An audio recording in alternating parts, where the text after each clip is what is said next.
जय हिंद स्टूडेंट्स। इससे पहले आप लोगों के लिए मोक्षदाताराम स्वरूप देखिए विविधता में एकता से जो भी इम्पोर्टेंट ऑब्जेक्टिव हो सकते हैं आपके एग्जाम के दृष्टिकोण से उसे अपलोड किया गया था, आप लोग देख लिए होंगे। अब मैं अभी आप लोगों को समाज और धर्म और पांचवा चैप्टर है महाभारत से वो अपलोड करेंगे, ठीक है। इस वीडियो में पहला क्वेश्चन है समाज और धर्म शीर्षक निबंध के लेखक कौन है। तो इसका जो राइट आंसर हो जाएगा वो हो जाएगा डॉक्टर संपूर्णानंद। समाज और धर्म शीर्षक निबंध में क्या अभिव्यक्त हुआ है, तो इसका जो राइट आंसर होगा वो हो जाएगा समाजवादी चिंतन ख।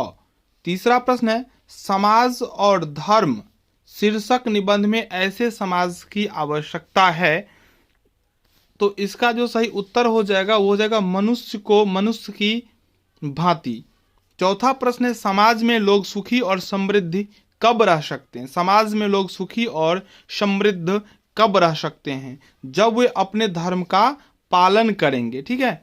पांचवा प्रश्न है वर्तमान समय में सुख और समृद्धि गुलर का फूल होने लगी है। गुलर का फूल का मतलब होता है जो बहुत दुर्लभ है, ठीक है। तो इसका सही उत्तर हो जाएगा धर्म गौन्नति गौण हो गया है।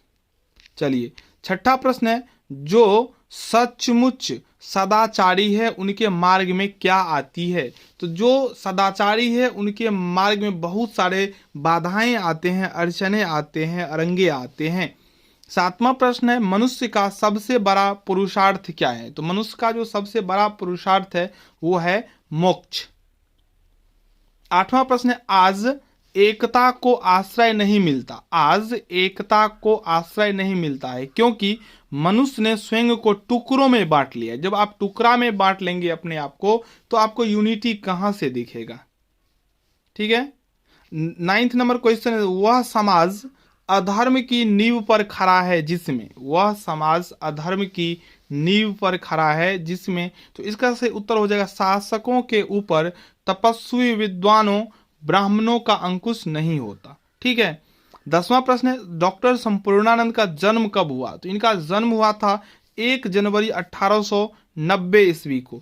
11वां प्रश्न है डॉक्टर संपूर्णानंद किस राज्य के मुख्यमंत्री 2 बार बने। किस राज्य के मुख्यमंत्री 2 बार बने थे। तो इसका सही उत्तर हो जाएगा उत्तर प्रदेश, ठीक है। डॉक्टर संपूर्णानंद उत्तर प्रदेश के 2 बार मुख्यमंत्री बनी। 12वां प्रश्न है डॉक्टर संपूर्णानंद ने किस राज्य के राज्यपाल के पद को सुशोभित किया। मुख्यमंत्री 2 बार बने, उत्तर प्रदेश के राज्यपाल भी बने थे, ठीक है, वो बने थे राजस्थान के। 13वां प्रश्न डॉक्टर संपूर्णानंद ने कौन सी नौकरी छोड़कर सत्याग्रह आंदोलन में भाग लिया। तो नौकरी जो छोड़े थे ये तो वो थे प्रधानाध्यापक। 14वां प्रश्न डॉक्टर संपूर्णानंद किस संकाय में स्नातक हुए, यानी कि किस विषय से पढ़ रहे थे, कौन सा फैकल्टी इन्होंने लिया हुआ था। तो 14 का हो जाएगा ख, साइंस फैकल्टी से थे। 15वां प्रश्न है डॉक्टर संपूर्णानंद ने किस पत्र पत्रिका का संपादन किया। मल्टी टैलेंटेड थे तो आज, मर्यादा, जागरण सभी का संपादन किए थे। तो 15 का घ हो जाएगा। 16वां प्रश्न डॉक्टर संपूर्णानंद की लेखन शैली कैसी है। तो इसका राइट आंसर हो जाएगा विचार प्रधान और पांडित्यपूर्ण, तो दोनों इसका आंसर होगा। 17वां प्रश्न इनमें से डॉक्टर संपूर्णानंद की कृति कौन सी है। तो इसका से उत्तर हो जाएगा दोनों, यानी कि आर्यों का आदि देश, अंतरिक्ष यात्रा। 18वां प्रश्न है डॉक्टर संपूर्णानंद इंदौर के हिंदी साहित्य सम्मेलन अधिवेशन में कब विभाग के सभापति बने, ठीक है। तो इसका जो राइट आंसर होगा वो हो जाएगा ऑप्शन क, सन 1918 ईस्वी में। डॉक्टर संपूर्णानंद का निधन कब हुआ, तो इसका सही उत्तर हो जाएगा 10 जनवरी 1969 ईस्वी को। 19 का क।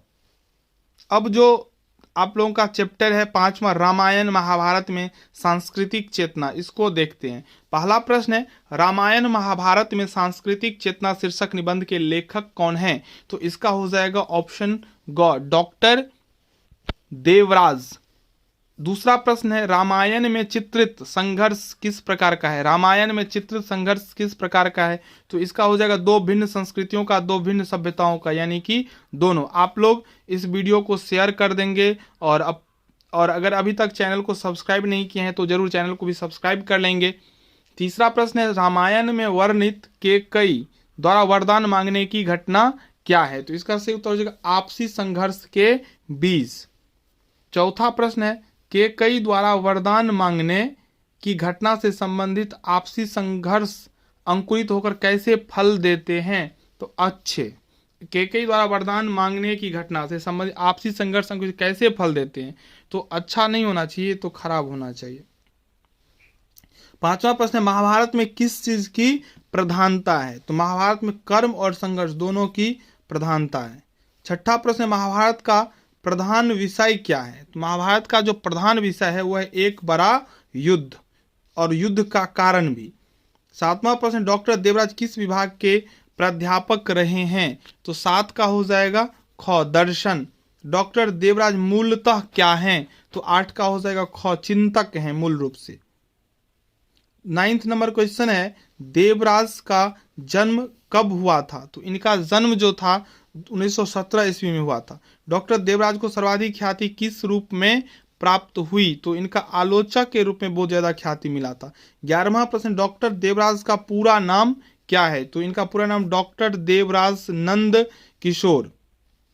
12वां प्रश्न है डॉक्टर देवराज लिखित अजय की डायरी क्या है? तो अजय की डायरी जो है ये एक उपन्यास है।